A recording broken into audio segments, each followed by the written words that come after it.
Okay, so I'm not sure. I'm running off of my laptop today, so because it seems to be working far better than my old streaming rig. I haven't used that in a while. It is a bit old. Today, I would like to work on some bad practices for PHP, and I just want to double check to make sure the stream is actually up and running before I start uh, delving in. Otherwise, this is just going to go to the ether. Da da da da. Need to have some like hold music.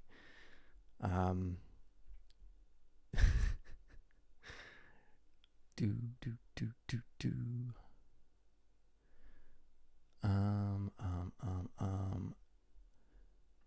How would be the best way to do this? Okay, excellent. Yes, I am live. Welcome, everybody, to the How to Code Well live stream. I'm just trying this live stream out because I'm on a laptop, and it's an M2 laptop, and it's slightly newer than the other stuff, and I've got to change the settings and all of that stuff. So this is a bit of a temporary test, and I want to discuss PHP bad practices. I want to focus on that today. And I can do that by having a look at the actual code. Boom, there we go. Okay, so I may have already mentioned the returning early in other streams before. I can't remember. I've done so many videos before. I'm not 100% sure whether I've covered this or not, but we're going to cover this first. What I've got is an example here of some really bad practice for it's basically like a load of if statements nested together, and then I have a good example, and then what we're going to do after that is we're going to look at some formatting issues, and then after that there's some other bad practices that we can work on. Now, as I'm talking about PHP, before we get into any of this, I really want to mention there are some things happening in the PHP space, and let's just move into this sort of ranty window. There are some things happening in the PHP space, in particular around WordPress, and I know that there's a lot of people who are talking about that right now, and there's a lot of this, dare I say, drama that and people are rightfully annoyed. They are rightfully affected by what's happening in both in a negative way, and give me a second. I need to sort those doggies out, and then we'll talk about WordPress. Give me a sec.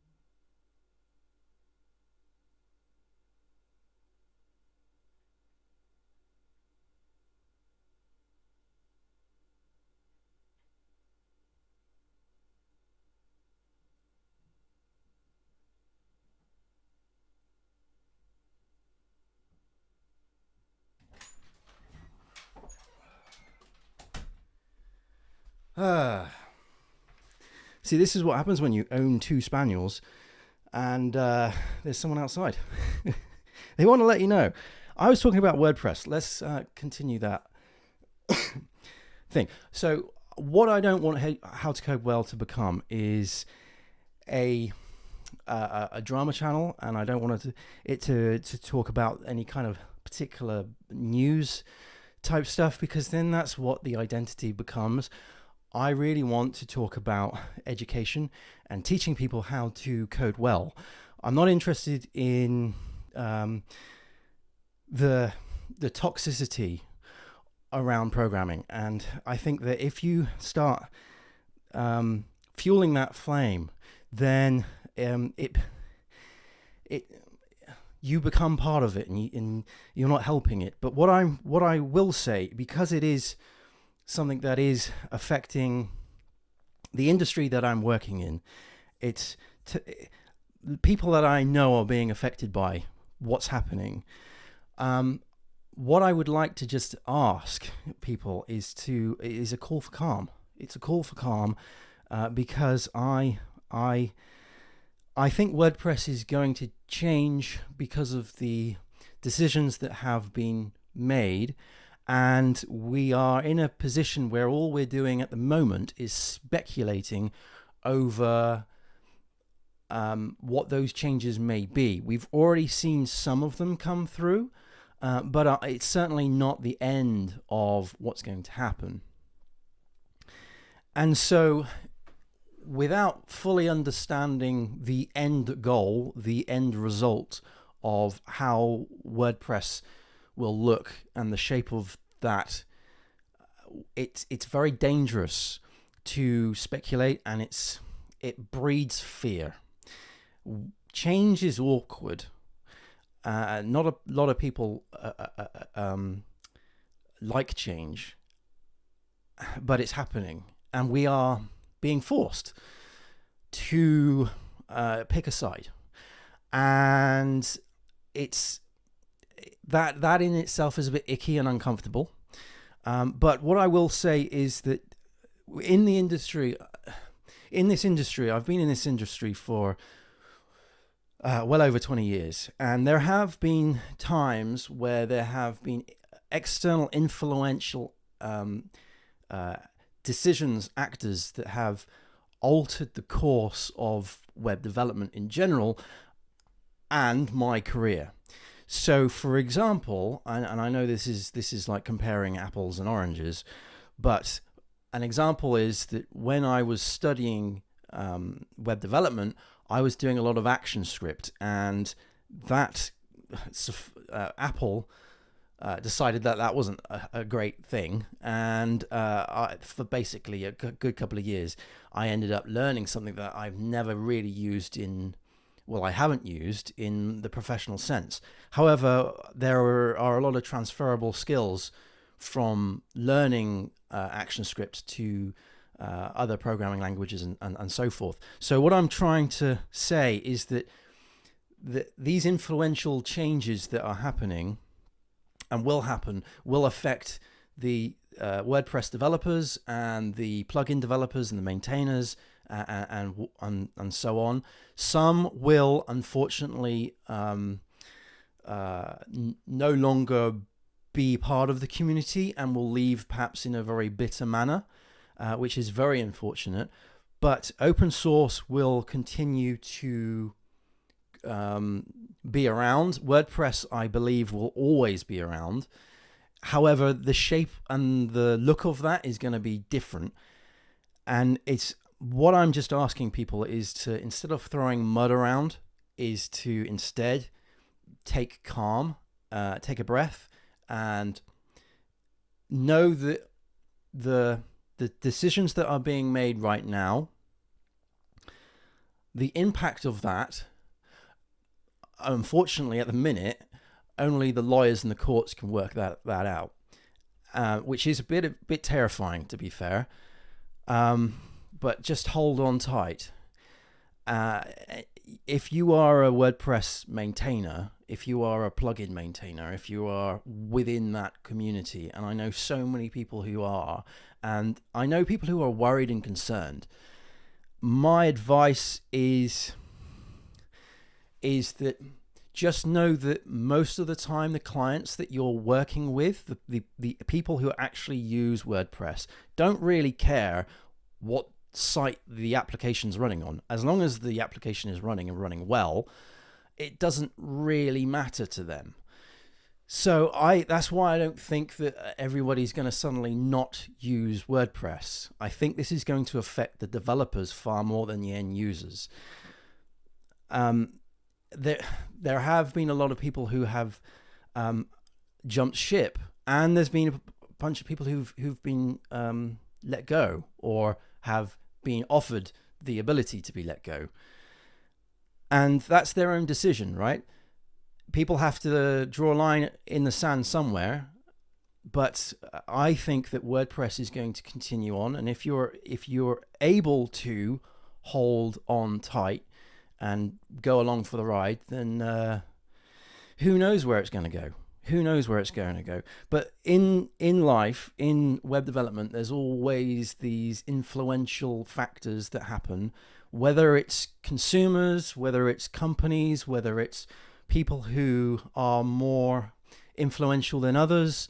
They will always have an impact over the industry, and you have to just adapt, unfortunately. And sometimes that means taking things on the chin. Sometimes it means drawing a line in the sand and going in a different direction. But what I do not like is all of this name calling. I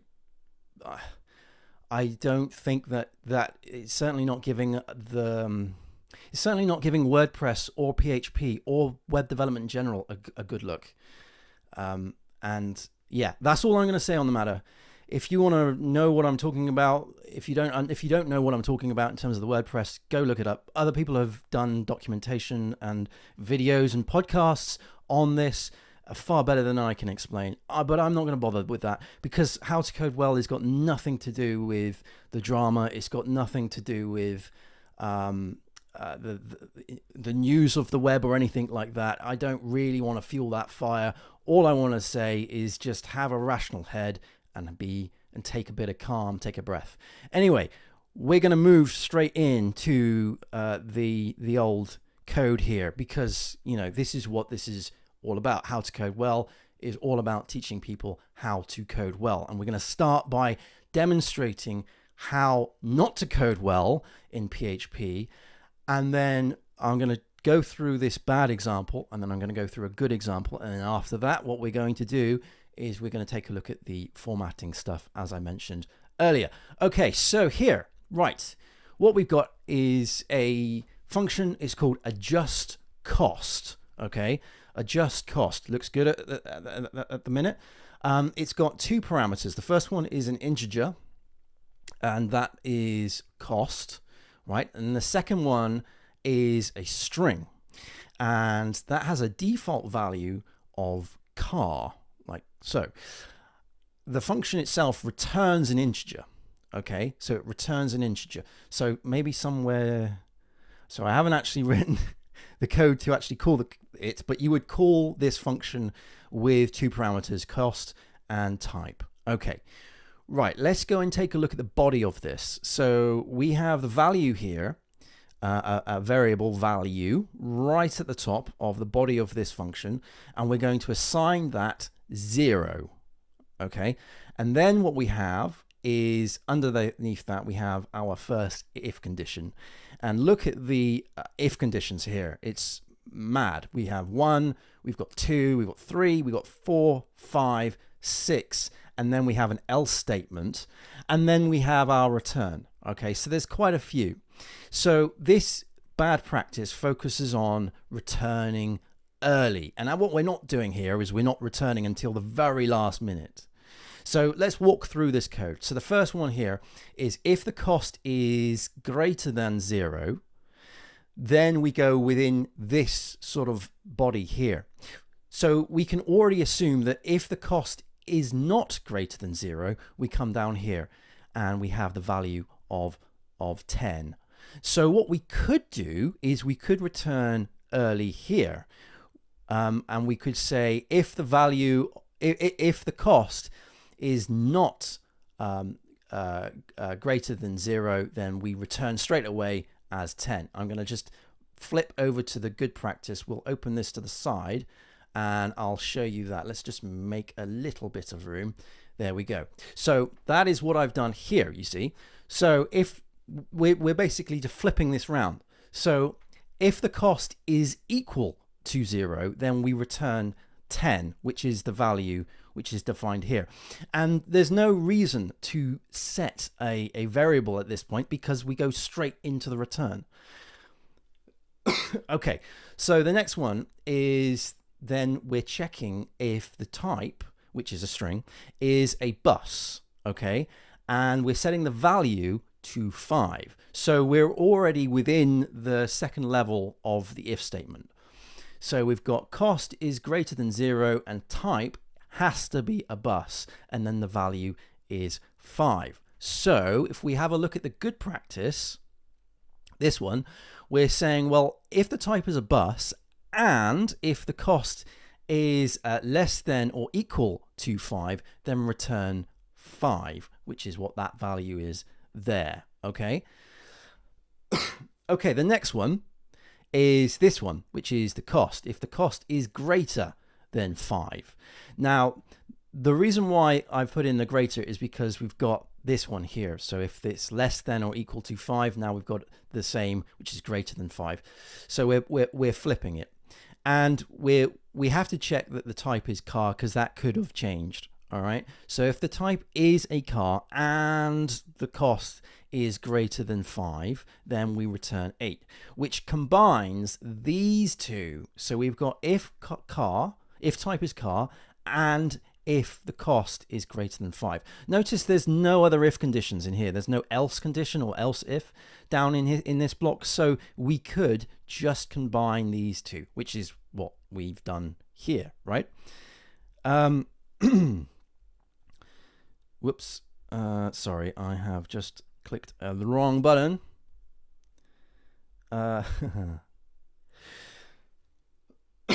Okay, sorry. Excuse my coughing. I have had a cold.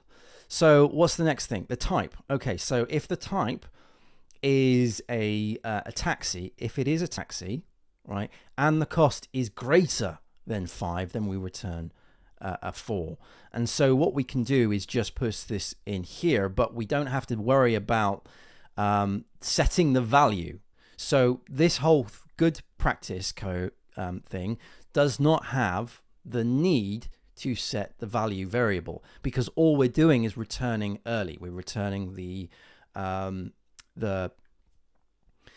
value which we would have set previously. We're returning it early. This is sometimes called guarding, right, in programming when you're writing guard conditions, because when you're returning early, you can no longer go down to the next statement, right? So when you're at the very last statement, which is this one right here, right, when you're at the very last statement, then you are correct to assume that all of these statements are not true, because if this is true, we return 10. If this statement is true, we return 5. If this statement is true, we return 8. And if this statement is true, we return 4. If none of those statements are true, we're now down into this bit here. Now, this is called a ternary statement. A ternary statement means that we can do an if and an else on a single line, okay? So when I started programming, when I started using the ternary statements, I found this very confusing, really confusing. I just looked at this and it just looked like gobbledygook. But let's break this down. So we're returning the value of this, right? We're returning the output, I should say, of this. This here is our if condition. So we're saying if the cost is greater than 5, okay, and then what we're doing is we're saying if that is true, we return the first result. That is else, we return the next result. Okay, so if the cost is greater than 5, we return 2, else we return 0. Now, where on earth have I got 2 from? Well, if we look over here, we can see that if the cost is greater than 5, which is what this is doing, then we're returning 2. Okay? else we return 0. Now 0 is the original value, which is here. So we perhaps haven't broken up this into smaller, it is smaller line numbers, right? But only by a few. But what we have done is we've increased readability. We've increased the readability because we don't have to read every single statement. If we know that that is true, we know that that is false. If we know that that is true, then we know that these two are false. But when we read this, we're like, hang on a minute. So the cost is greater than 0, and that's not right, and that's not right, and maybe that's right, and also maybe that's right. So we're actually combining this statement here, and we're combining this statement here, and let's not forget this statement here. And it's just a lot to wrap your brain around, right? If you can just read single lines, which is, if that is true, then that's returned. If that is true, then that's returned. Now, granted, this isn't specifically just for PHP. This, you could do this in other programming languages, JavaScript, for example, Python, whatever. But I wanted to show you this in PHP because, well, because that's what I'm working on at the moment. Okay, so that's that one. I'm going to just go back to this view. I need a drink, so bear with me a second.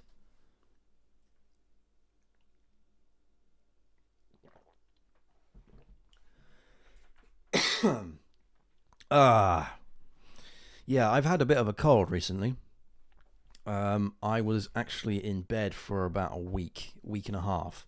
I had a chest infection. It's not fun. I do not recommend. I do not recommend. So I am, and I haven't done any karate in about 3 weeks, which sucks because there's supposed to be a tournament. Well, there is a tournament this Sunday, I believe. And it was supposed to be my first tournament, and yeah, I'm just not well enough to go. I'm just not well enough to go. You might be able to hear it in my throat. It's just not. I'm not great. But anyway, I'll get better, I'm sure. Let's take a look at some more bad practices, shall we? Let's take a look at that. So, demonstrated you the nested ifs and the returning early. If anybody's got any questions about that, then please do let me know in the chat. What I'm going to do is I'm actually going to create some. Oh, we've got bad here. I'm gonna create some bad formatting in PHP. All right. So, bad formatting in PHP. The reason why formatting needs to be correct in PHP and in other programming languages, to be fair, is again readability. You're going to hear that a lot. Readability. Because if you're having to look at your code and there's all sorts of different inconsistencies in the formatting of the code, then again, that is more brain power that you have to use. So I'll give you an example here. Let's say we have the variable car, right? And we equal that to a string, and we let's just say that's Ford, okay? And then let's say we have another variable here, and we call that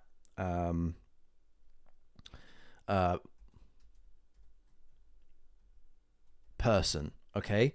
And we're going to equal that to be Peter, right? And then we're going to have another variable in here, and we're going to call this shoe size, and we're going to call that 9.5, right? And can you see what I'm trying to do here? This is really awkward to read. There's so many different things going on. So we have the car, which is the Ford, right? That's fine. That in itself is fine. But once you read that, you assume that the rest of the code is going to be formatted like that, meaning that the variables are all going to be lowercase, and that is just a mess. And the strings are always going to be in single quotes, and that clearly isn't. And then down here we have a variable where we have shoe size. Not only are we using uppercase, but we're also using snake case too, right? So when you're reading code and it's full excuse me, full of formatting inconsistencies, it is very awkward for one to process that. So let's just put this down as so formatting issues. Then we've got, so I'm just gonna number this, right? Because there's a couple more. So the next one is comments. Okay, so let's say we have a comment which is in here, right? So it's a multi-line comment. So we have like line 1, and then we've got like line. So I tell you what, let's make this a little bit better. So this is function that returns basket total, right? So this is just you know, something like that. And then we've got another line in here, and when down here we've got return, or we've got param, and this would be null, and it would return an object that we're going to call it foo, right? Now look, there's so much space up here. If we can create another comment right down here, and let's say that is broken like that, right? When you read this, you're going to intercept that break in there, and you're going to think this is a different comment to this one, right? And it's not. It's just your formatting is bad. Your formatting is bad. So and this is the same, right? So let's say, for example, we want to have this, but actually we want to do it in these comments, right? I won't add the whole thing. So you've got to decide which type of comment to use in terms of multi-line comments. Single line comments is a bit different, because with single line comments it's usually 2 slashes like this. But again, you need to pick: is it that? Is it this? You know, what is your formatting structure? So that's comments. The next one I want to show is, so we'll just do we'll do 3 here, and so this is variables. I haven't spelled that right. Variables that are too small, right? So for example, let's say we have car, and we're going to have that as Ford, right? But let's say we want to change that to be C, like that. And then let's say we have PR, which is price. So let's say that is 10,000, like that. But then let's say we've got, we need to put that in like this. Let's say, for example, we've got T as total, and that is, say, 1050. So we'll do another variable in here. We'll call this A for additions, and this is going to be 500, right? So imagine there is a calculation where we have a car, which is a product, I suppose. So let's call that P for product, right? And then we've got the price, PR, right? And that's this figure here. And then we've got A for additional cost, which is 500. And then the total is this. What on earth are these variables? We know that is a Ford, right? So we can guess that this is a car. But we have no idea what this is. We have got no idea what this is. We have got some form of clue that is these two combined, But what about if we did D, which is discount, right? And we did 250. And then we do that as 250, right? So we've got these three. Imagine this is in some form of function. Actually, let's say function. Let's call this cal, for instance. And we've got an int. And let's do this even worse. So let's say that this price is actually variable C, right? Let's say that the additions is going to be variable EX for extra. And then let's say that the D for discount is something like, I don't know, coop for coupon. And then that will return an int, right? So let's see if we can work this out.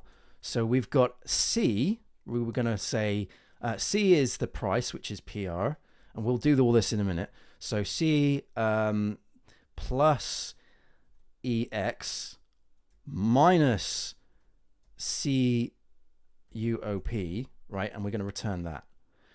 Okay, so when we call it, we do we'll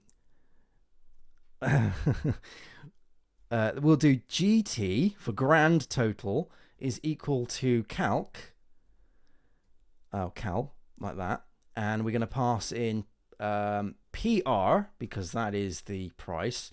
We're going to pass in the, see, I'm getting confused, the A because that's the extra, and then we're going to pass in D because that is our coupon, and it's going to return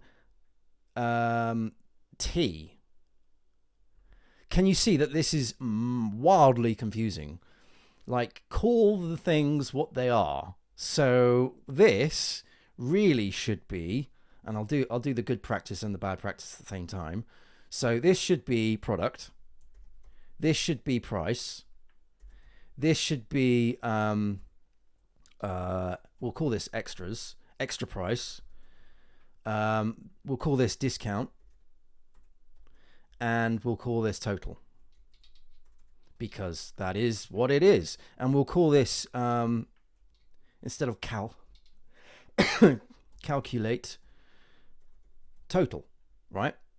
We're not going to call it calculate because what does that do? What is the return of this function? The function name needs to explain what it is that we're returning. In this case, we're calculating the total. So calculate total. We need to have the price, which is we're going to call it the things that we're going to use it, right? So price. This is extra cost or extra price. This is going to be our discount, like so, and then we're going to do all of this. Of course, I'm going to need to adjust this because this needs to take an int, this needs to take an int, and that also needs to take an int, and that's going to take an int as well. Now, what we could use, because we're doing it with PHP, is we could use named arguments, of course. So we could say, well, okay, this is actually, when we pass all of this in, we could actually say, well, this here is price. This here is extra price, and so on and so on. But actually, and we've got to put that in here. We could do that. Right, we could do that, but this is the problem that I've got with so yeah, this is wrong. We could do this, but this is the problem that I have with named arguments with PHP. They're great, however, if used incorrectly like this, they bring up or they allow people to write bad code and use bad inconsistencies, because what you're doing is you're basically putting a little plaster on this. This needs to be what, discount, like that. Yeah. So you could do that, and you normally when I do named arguments, I format them like this, right?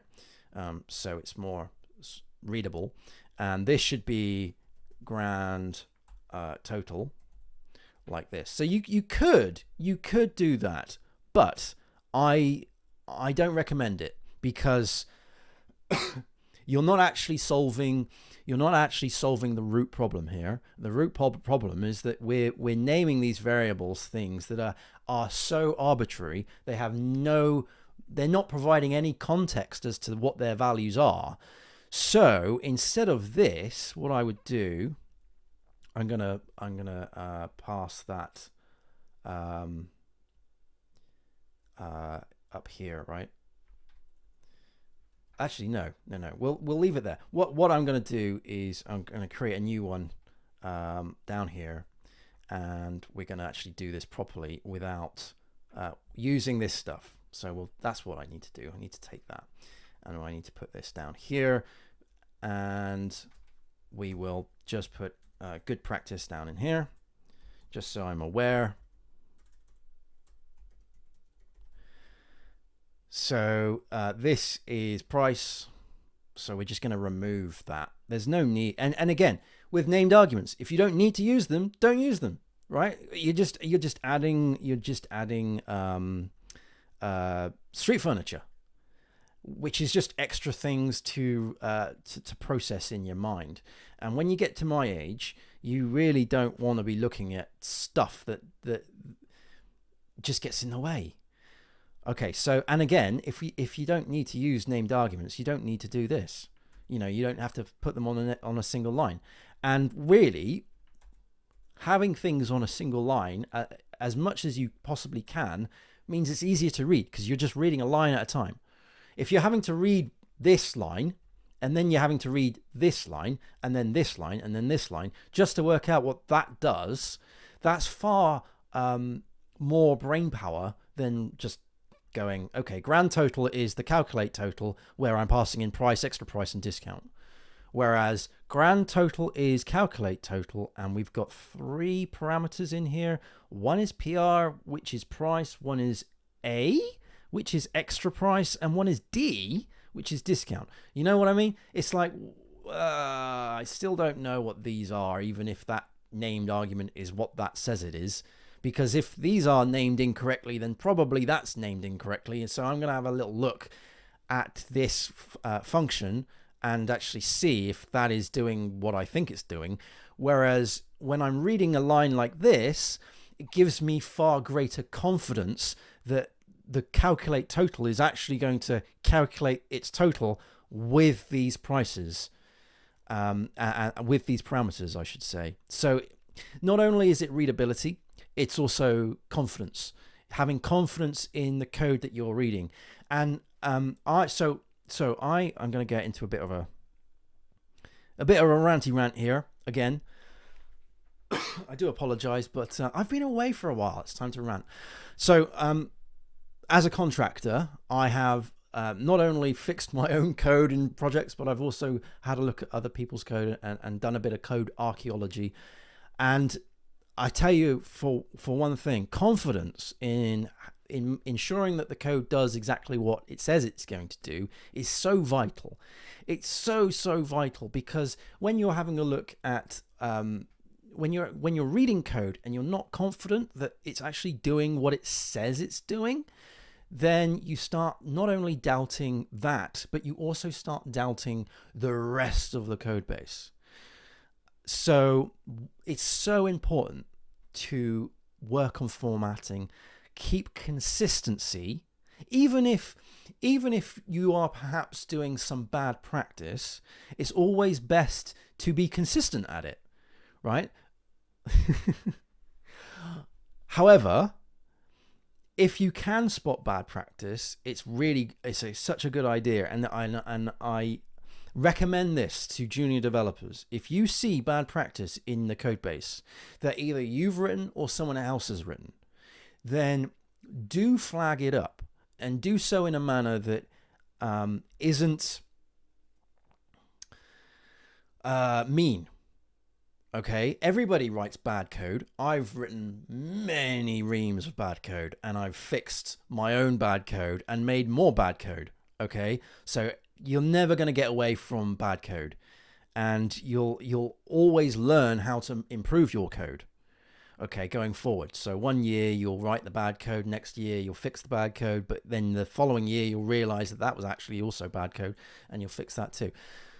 So it's a constant iterative process. But if you're a junior developer, flag it. Okay. Some things don't need to be fixed immediately. Actually, a lot of things in terms of formatting don't need to be fixed immediately. But flag it and see if you have the scope to raise it as a ticket if you're using Jira or anything like that, and see what is required to fix that bad code, and if there's any other places where that bad code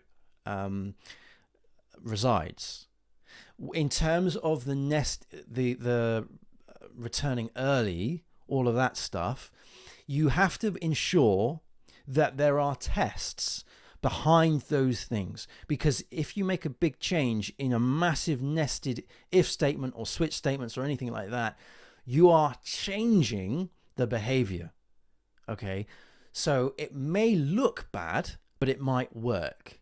And the same goes with the formatting. It may be formatted in a terrible manner, single quotes, double quotes, snake case, and all of that stuff floating about, camel case and all of that jazz. It's very small variables. But if it works, it works. And if there isn't any unit tests to back that up, then that is a risk when you go and tidy up the code. So as a junior developer, the first thing I would say is to flag it up and say, hey, I've just spotted this.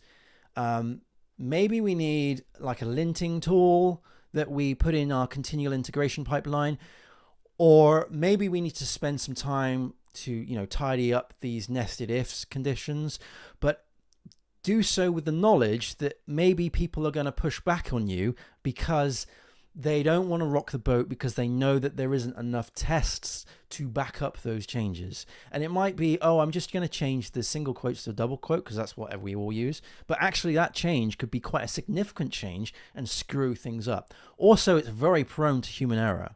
Very, very prone to human error. What I recommend is things like PHP Stan, and I can't think of them right now, but there are PHP linting tools, PHP CS, that's what I'm thinking about, PHP CS and PHP CS Fixer, PHP Stan for static analysis, all of those kind of things. They're fantastic. And if you don't have them in place, you are going to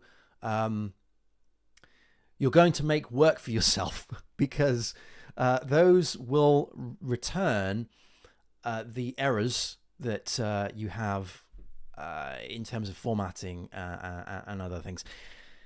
Hi, hey, there's someone in the chat. Thank you very much for joining. I don't know why this chat isn't being displayed. It's supposed to be displayed in that blue box you can see there on the stream. But hey, thank you ever so much for joining, and I hope you're doing well.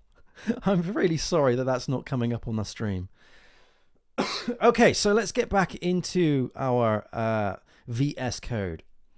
All right, so I even though I've called this bad, I mean it's bad and good, but it's very difficult for me to break this up, or maybe not. Let's think.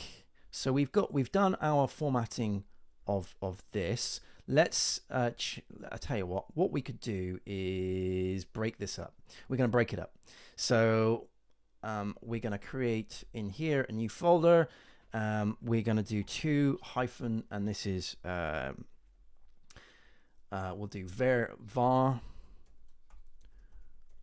formatting. In fact, I'm going to call it formatting underscore variables, just to make it a little bit more clearer. And then we're going to do our bad practice in here, bad.php, because what I would like to do is have some form of consistency in these notes.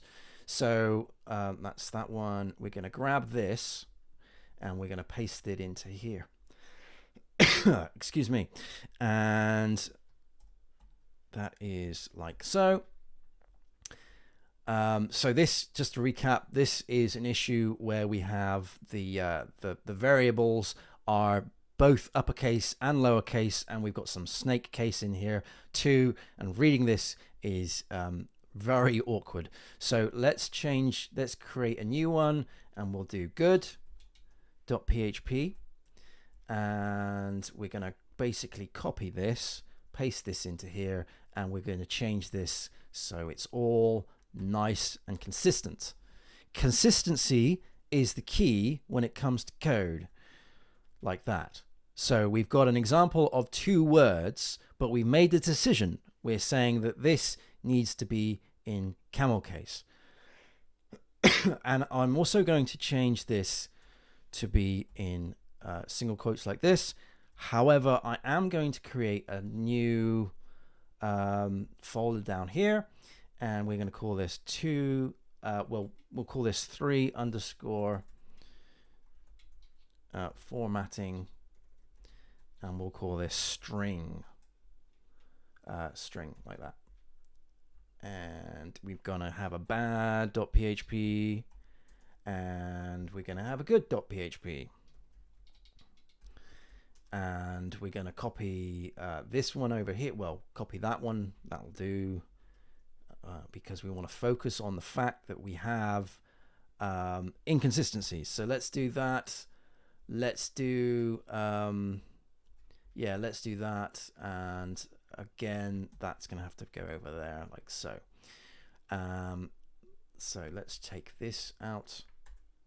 Let's put that into there. Let's go into good practice. And what we're just going to do is make it consistent. Now, I prefer, and this is a little bit of personal preference, but I prefer single quotes over double quotes, because with double quotes, there is more meaning to those double quotes. For example, you could create new lines, right? So for example, if I wanted to do, let's say output like this, and we're going to do like hello world, right? If I wanted to create a new, if I wanted to put hello on a, if I wanted to put world on a new line, that's what I would do. And because it's in double quotes, it would see that and then go, okay, that's a line break there, right? Whereas if I was to put this in single quotes, it would just go, what the hell are you talking about? I'm just going to output \n.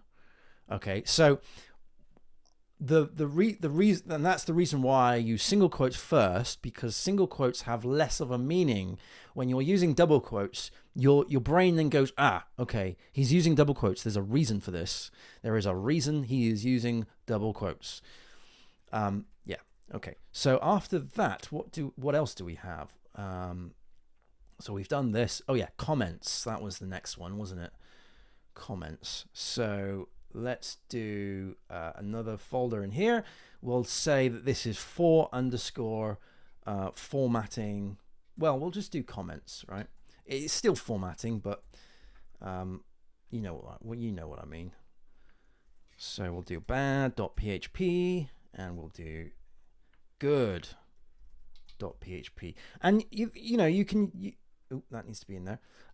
You can what was I going to say? I've lost my trail of thought.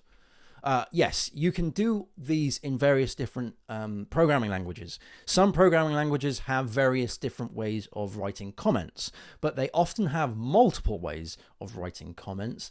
And so consistency, again, is what you need. I'm going to just take this out here. Okay, so this is the bad practice. No, this is the bad practice. Actually, that is the good practice, isn't it? So we will take that out, and we'll paste that. Oh, I need to make this a PHP file. Okay, and then this here. Oh, well, I'll just leave that because, you know, pick one. I'll just have down here. Pick a style and keep to it. Right. let's bring that down there. Okay. So after that, we had variables, which is the variables are too small.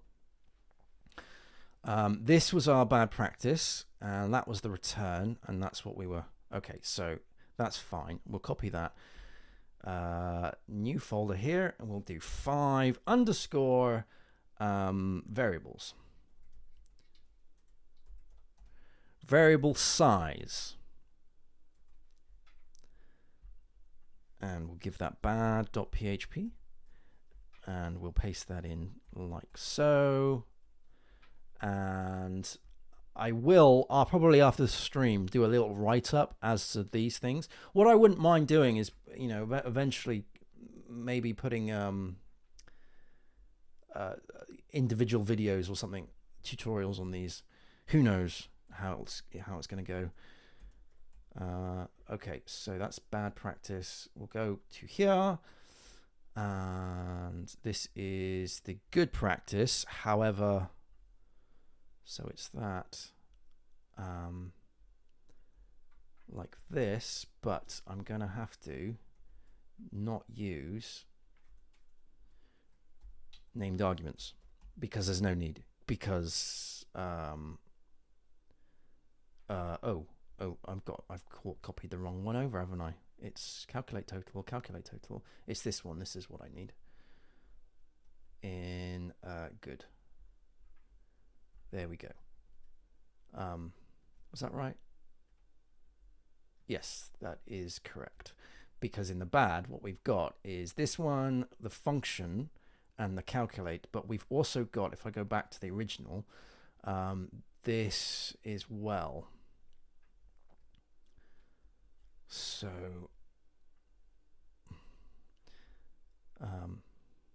in fact, what I'm going to should I put named arguments as a bad practice item? Or just run it here, maybe that, and we'll do calculate total. I'm going to have to get that, aren't I? So this is here, this is bad. Okay, so we'll do example 2, using named arguments when to cover up badly named variables. Yeah. Now, again, let's go back into a rant mode. Again, I would like to talk about where named arguments are good, because I don't want to be seen as someone who doesn't like them, because actually they have helped a lot. Especially when you're working on legacy code, because with legacy code, there's often times where there are multiple arguments within a function, too many to be exact. And some of them are default and some of them aren't, and they're in the wrong order and all of this jazz. So when you're using named arguments, you can properly hone in to which arguments you want to use without having to change the signature of the whole function. And so that is actually quite good. But what I would go back to when I was talking about maybe using raising your hand and saying that there's a code smell, if you are in that situation where you do see in legacy code that there is a function or a method that uses a ton of arguments, far too many arguments, and it's like one of these kind of overarching God methods, God functions that does everything and anything, that is in itself a code smell. And so in order to get around what you're trying to do, you use named arguments to focus down, because otherwise you're gonna have to be supplying nulls left, right, and center, or default values and whatnot. But you've identified a code smell, and it's up to you as a good programmer to raise that and go, actually, hang on a minute, team, this is not good. Let's create a task at then a later date, perhaps on a rainy day, or when we are running out of sprint items, we can pick this up and we can fix it. Yeah. Chris T, I apologize. I've only just seen your message. What about in such cases? Notification make. Okay, send, body count, products added. Okay, so what we're doing here, what I'll do, if you don't mind, Chris, I'm going to just copy that and put it into VS Code, right? As an example. Let's just do this here because I can do it, and let's just read it. All right, let's just see what is going on. Whoa. Okay. Yep. So this is, in my opinion,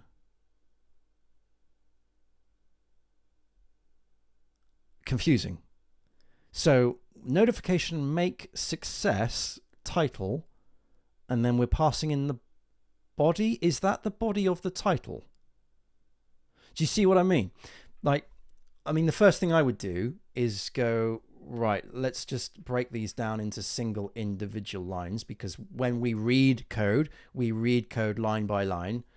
And when it is this large, we need to investigate what each one of these single things do. So we're making a notification, and the success. See, this doesn't tell me what this success means. Is this a success of the made notification, or is this making success from notification? Have we got a notification that is an error notification? And if so, is that called error? We're supplying a title, and there's a space here, which is a bit weird, which is imported. And then see, we've got these double quotes here, and we've got a count. Yeah, there's a lot going on here. I'm assuming, so when I read this straight away, when this was like here, right? When it was success title, I assumed that this title was the title of the success message. Is that right? The success message. And then what we do is send. Yeah. So the way I would perhaps write this, right, is I would just have notification, and the thing, before I delve into this even deeper, the thing that I have noticed here is that there's no like checking whether we have made a successful one. What happens if that doesn't return anything, right? Maybe that returns null if the notification can't be made. This success thing here, why couldn't that be, if we did notification make, could we not create like a factory class in here?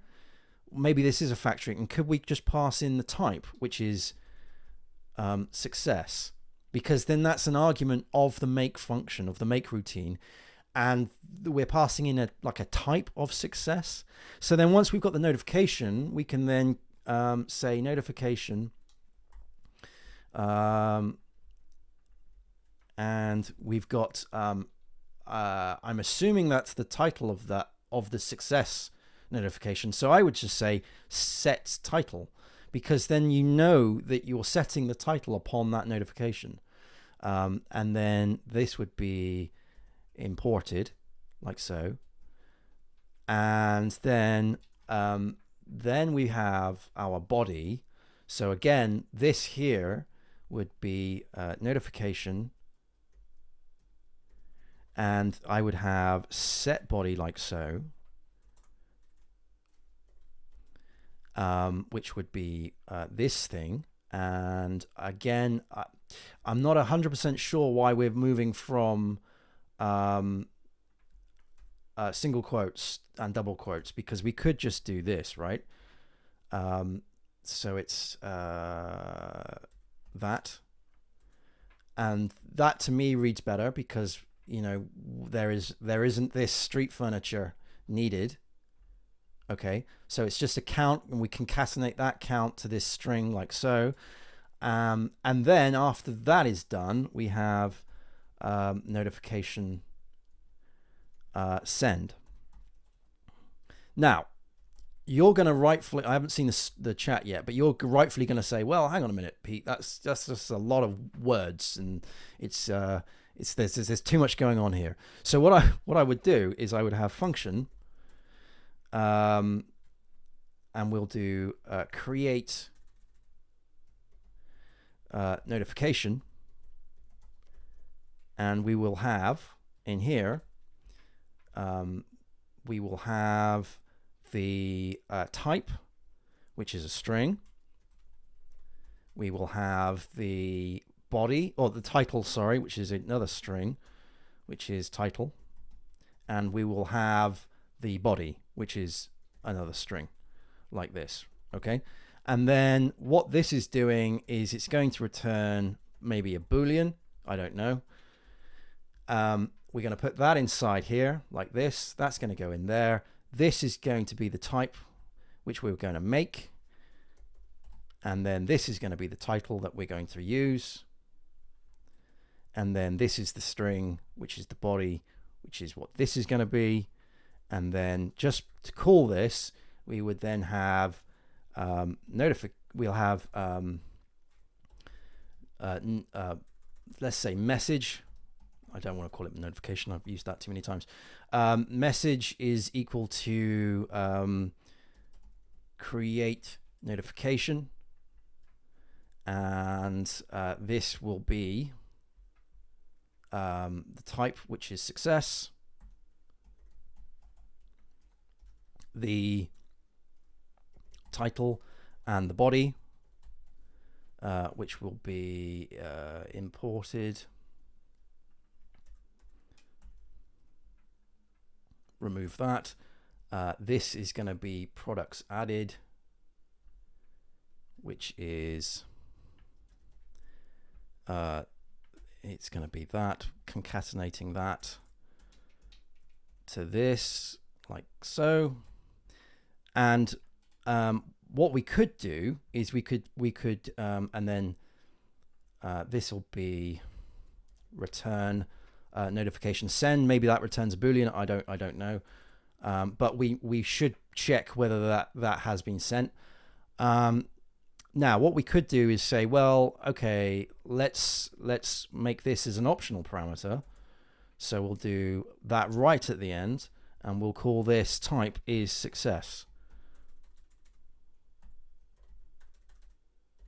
Oops. I can't spell success. There we go. Which means that we don't need this anymore. So we're going to create a notification. That's the title. That's the what have I done with the? I've gone and messed this up, haven't I? The body needs to be this. There we go. There we go. See, now maybe what I should say is we have create and send notification, or maybe we could break this up and say create notification, and then this returns our notification. You see, so this is creating the notification, and then what we've got here is another function, or we could just do message send, right? Because that has returned this. So that's how I would set it up. That's you know, just looking at it very briefly, that's how I would probably go about that. This to me is just, there's just too much confusion, because I don't know what success is. I obviously know what success is now. It's creating a success notification, but that because I don't know what that returns, I don't know what this is, and because I don't know what this returns, I don't know what this is, but I know that somehow it gets sent. And there's so many things in here that like this could set title, could have, let's say a string, right? So it has to be a string, right? But we could perhaps be sending the title as an integer. Now, in this case, what does that do? If we say that that's 1, right? What happens? Does this break? How do we do body on that? You see what I mean? Now we've broken it up, we can start, making it a little bit more easier to debug. We know that we're calling set title. That is what this is. This isn't getting the title. This is setting the title. So yeah, I mean, if we were to change this to be, instead of make, I'm going to put that back. If we were to change that to be get, so that's going to get the success. Does that get the title and get the body? And then does it send it? Do you see what I mean? You got to really be careful with the context. These helper methods, they can get quite dangerous sometimes if you're not really within the context. And I like to break things up into separate things. This is actually doing a lot of work. Not only are we making a success, we're setting the details of that message, and then we're sending it. So there's actually 3 things going on. We're creating the success, we're setting some variables of that success notification, and then we're sending it off. At multiple times during this routine, there could be errors. We could be supplying a parameter in here that's incorrect. We could be, the success thing may not return what we think it's going to return. But what we've done is we've made some assumptions that this is going to set the title of the success message, and this is going to set the body of that as well, and then it's all good and we're going to send it. Definitely, if you're going to just use this, please put it in a try catch and then do some decent stuff with that, because as I mentioned, that could error in multiple ways. Whereas with this, we know that we're erroring within the create notification, so we haven't even touched the send. Okay, and we can work out through debugging that the setting of the title is the problem, not the setting of the body. And if we were to keep running this, there is a danger that we're going to keep sending errors, right? Whereas when we set our debugger to this point here, we know that we can stop at this point. We're returning notification, so we know that there is some safety, that the error perhaps is in the create notification routine, but not in the send routine. At this point, we have no idea, because it could be anywhere. Anyway, that's my two cents. I know a lot of people write code like this because it's easier, but you just have to be so careful with what these mean.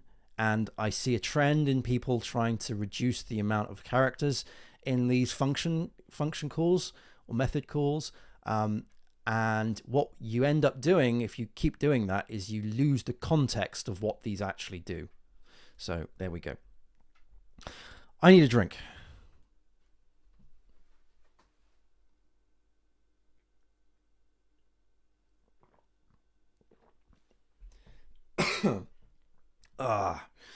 Right. Oh, the chat is coming on the screen, so I can see it now.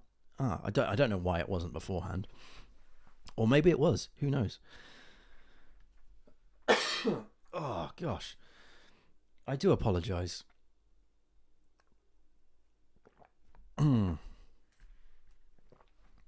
So, let's get back to good old VS Code. We were looking at some bad practices. So, what else could we do? I'm just going to get rid of this example here a minute. Boom. So, let's just make sure that these files are actually saved. And I think what I'll do is I will recap over these these things. So I'm not going to discuss the nested if because that's quite large, but with formatting, we can remove that one at least. Bye. So let's go for this one here, the formatting of variables. So this is where I was discussing that with formatting of variables, it's very important to make sure that there is a level of consistency over how you actually name these variables. See, this one here, person, has uppercase and lowercase, and it's just really difficult to read what that actually says. As well as this one down here, shoe size. In fact, I'm going to create a new one down here just to show you that there is a problem with this consistency, which is shoe size. So the other issue that I've just spotted with this is that if you do change and chop and change your conventions, your coding conventions, you're allowing multiple variables of the same context to be included. So for example, if I was to call this shoe size like so, this will be overwritten by this one. Okay. But if I was to write that, for instance, it won't be. We now have two separate variables with two separate values. So if, for instance, you're in a loop and you're looping through code, and you've got one variable that is in this format and you've got another variable that is in another format, but they're actually using the same value, then you've got two variables in the loop, and that is quite bad. Okay, so the next one, so this is the good example I should show you, where we have only one shoe size because there's only the need for one, and everything is in the same case. So it's camel case because we have a capital S here. We don't have snake case down here. I'm not saying that snake case is bad. I'm saying that inconsistency in code is bad. Okay, so the next one is formatting of strings. Let's have a look at this one. This is where we've got an double quotes and single quotes like so. And then in the good practice, we have just single quotes. It doesn't matter what you use really, as long as you keep consistency. As I mentioned before, I prefer single quotes over double quotes because double quotes have more of a meaning. There are things that you can do with double quotes that you can't do with single quotes. So for example, if you want to create a new line or a tab or whatever like that, then you would use double quotes and not single quotes. So whenever I see double quotes, I think, there is a reason behind the need to use double quotes over single quotes. Single quotes I'll just read, set and forget in my head. That's fine. Double quotes, I read it and I go, why is this a double quote? Okay, then after this, we have our comments. Let's go to the bad one here. So this is where we have a break in our multi-line comment. And when you're reading code line down, one line down, one line down, one line down, you see a break, you immediately think that that comment block is finished. So this could be like quite large, and you lose what's the word I'm trying to use? You lose the flow of the code when you see a break like that. Especially when you've got other languages where they actually have meaning, the spaces in the code or the tabs in the code have meaning. When you see a blank space like this, you lose the flow of the code. The other one here is where we're using our single line comment, or a single comment, I should say. That, I mean, this is a multi-line, for instance. But if you're using single ones like this, keep consistency. I've seen people use these for README files and these for in the code. That's fine as long as that's what you're going to keep doing, and you don't have these in the code and these in the code at the same time. So again, it's all about consistency. So this is where we have closed that gap. This is the good practice one. And then the next one is our variable size. So we have sorry, excuse me. The next one is our variable size, where we have the small variables. So we have P for product, which is Ford, PR is price, we have lowercase a, which I believe was addition, D was a discount, I think, and T is the total of that. And then we also have the function, which is small in size, function name, small in size, cal, no idea what that is. And then we've got different variables or different parameters, arguments I should say, of this cal function that represent what these are, which increases the confusion. So we have GT, which I think is grand total, and we're calling this cal. We're supplying PR, which is C. We've got A, which is EX, and we've got D, which is COUP. And then this is our calculation. So quickly reading this and this, it's very difficult to work out what GT actually is. But when we're actually reading English, where we can actually say, okay, that calculates the total, and we're supplying price, extra price, and discount, we can immediately recognize what this is actually doing. And we can see that it's going to return an integer, which is price plus extra price minus discount. And there we go. The other thing that I want to mention is the fact that some people get around this issue using named arguments. And named arguments are okay, but in this case, what we're doing is we're using named arguments to basically act like a plaster. We're not actually changing these these arguments, PR, A, and D, but we're saying that we know what their named arguments are. So actually reading this is a little bit more easier than certainly reading this, right? You know what these things represent, but it is in no way a fix of this mess up here. This may be a middle ground if you're working on legacy old code, where you're putting in what these named arguments actually do, but you're still keeping the variables, because perhaps changing this variable means you've got to change all sorts of different things down below. And as I mentioned, having tests against your code is very vital for making any of these changes like so. Let's go back to the good practice here. So the good practice is where we've got our actual names of these variables, so product price, extra price, discount, and total, and then we're saying calculate total. That is the grand total, and we're passing this in. It is very wordy, but this is what we do. We read code far more than we write code, and so we need to make sure that the code that we write can be readable. Right.